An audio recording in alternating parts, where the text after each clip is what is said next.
یہ لمحے ان روحوں کے لیے نہ صرف تسکین بخش ہوتے ہیں بلکہ ان کے لیے ایک یادگار تجربہ بن جاتے ہیں۔ کیا ہمیں معلوم ہے کہ ان مرنے والوں میں ہمارا نام بھی لکھا جا چکا ہو؟ کون جانتا ہے کہ یہ شعبان ہماری زندگی کا آخری شعبان ہو اور ہم اگلے سال ان روحوں میں شامل ہوں جو اپنے پیاروں کے درمیان واپس نہیں آ سکتی۔ ہم کتنی بار اپنے پیاروں کے ساتھ بیٹھے، ان کے ساتھ باتیں کی اور وقت گزارا، مگر آج وہ زمین کی گہرائیوں میں دفن ہیں اور ان کی جگہ صرف یادیں اور دعائیں باقی ہیں۔ یہ لمحے ہمیں یاد دلاتے ہیں کہ زندگی کتنی عارضی ہے۔ گزشتہ شعبان میں ہمارے جو عزیز ہمارے ساتھ تھے وہ اب اس دنیا سے جا چکے ہیں اور ہم انہیں آخری بار دیکھ بھی نہ سکے، لیکن کوئی نہیں جانتا کہ اگلے سال ہمیں بھی زیر زمین دفن ہونے کی باری آ جائے اور ہمارے پیارے بھی اسی طرح ہماری قبروں پر کھڑے ہوں۔ ہم میں سے کوئی یہ نہیں جانتا کہ کب ہم اس دنیا سے رخصت ہوں گے اور ہماری تقدیر کا فیصلہ کب لکھا جائے گا۔ اس بے خبری میں ہمیں ہر لمحے کی حقیقت کا ادراک ہوتا ہے کہ یہ زندگی ایک عارضی سفر ہے اور تقدیر کا فیصلہ اللہ کے ہاتھ میں ہے۔ یہ رات اللہ کی رضا اور اس کی رحمت کو حاصل کرنے کے لیے اہم موقع فراہم کرتی ہے۔ اس رات کے اعمال میں توبہ، دعا اور استغفار شامل ہیں تاکہ اللہ کے فیصلوں سے پہلے اپنے گناہوں کی معافی حاصل کی جا سکے۔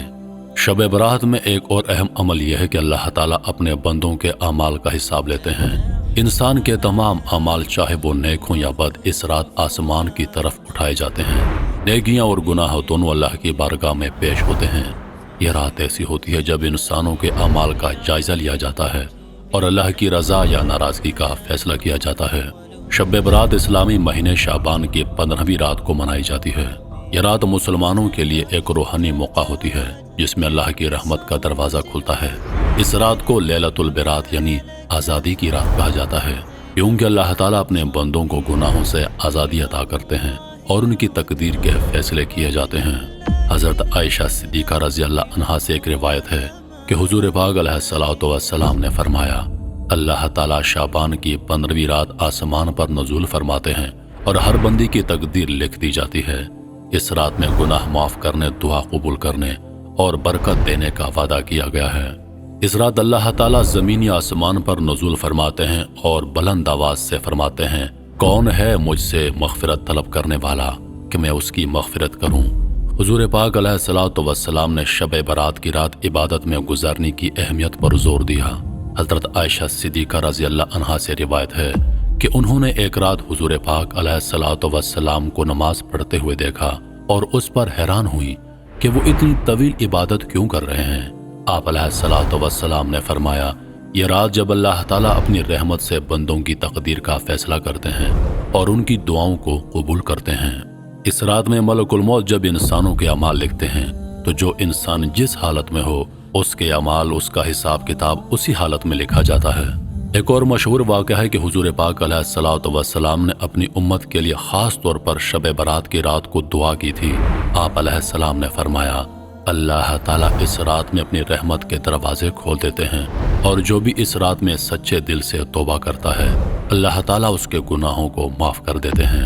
شب برات کی رات تقدیر کا فیصلہ ہوتا ہے، یعنی اس رات میں اللہ تعالیٰ انسانوں کے رزق، عمر اور جو کچھ ان کے لیے مقرر ہوتا ہے اس کا فیصلہ فرماتے ہیں۔ اس رات میں جو لوگ اگلے سال مرنے والے ہیں ان کے نام لکھے جاتے ہیں اور ان کی تقدیر کا حساب کتاب کیا جاتا ہے۔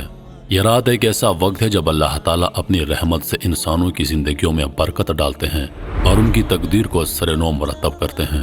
شب برات کی رات کو عبادت کا خصوصی اہتمام کیا جاتا ہے۔ مسلمان اس رات نفل نماز پڑھتے ہیں، قرآن کی تلاوت کرتے ہیں اور اللہ سے دعا کرتے ہیں کہ وہ ان کے گناہوں کو معاف کرے اور ان کی زندگیوں میں برکت دے۔ حضرت عائشہ صدیقہ رضی اللہ عنہا سے روایت ہے کہ حضور پاک علیہ الصلوۃ والسلام اس رات کی عبادت کے دوران کئی گھنٹوں تک اللہ کے سامنے کھڑے رہتے اور دعائیں کرتے۔ اس رات کی عبادت میں سب سے اہم عمل دعا اور استغفار ہے، کیونکہ اس رات اللہ تعالیٰ کی طرف سے گناہ معاف کرنے اور دعاؤں کو قبول کرنے کا وعدہ کیا گیا ہے۔ اس رات میں صدقہ دینا اور دوسروں کی مدد کرنا بھی بہت زیادہ اہمیت رکھتا ہے۔ حضور علیہ الصلوۃ والسلام نے فرمایا، اللہ تعالیٰ اس رات میں اپنی خاص رحمت سے بندوں کے گناہ معاف کرتے ہیں اور جو بندہ اس رات میں صدقہ دیتا ہے اسے بے شمار انعامات سے نوازتا ہے۔ صدقہ دینے سے انسان کی رزق میں برکت آتی ہے اور اللہ کی رضا حاصل ہوتی ہے۔ اس رات میں صدقہ دینے سے نہ صرف دنیاوی برکات حاصل ہوتی ہیں بلکہ آخرت میں بھی انسان کو اس کا اجر ملتا ہے۔ شب برات کی رات ایک روحانی تبدیلی کا باعث بنتی ہے۔ اس رات کی عبادت، دعا اور توبہ انسان کی روحانی صفائی کا سبب بنتی ہے اور انسان کے دل میں اللہ کی محبت بڑھتی ہے۔ جو شخص شب برات کی رات عبادت کرتا ہے اس کی زندگی میں سکون، اطمینان اور روحانی ترقی آتی ہے۔ اس رات کے حوالے سے مختلف علامات بیان کی گئی ہیں، جیسے کہ اس رات کی عبادت کرنے والے کے دل میں اللہ کی محبت اور رضا کی ایک خاص لذت پیدا ہوتی ہے۔ اللہ تعالیٰ اس رات میں اپنے بندوں کے دلوں کو پاک کرتے ہیں اور ان کی زندگیوں میں ایک نیا روحانی آغاز ہوتا ہے۔ اس رات میں توبہ کرنا بہت زیادہ فائدہ مند سمجھا جاتا ہے۔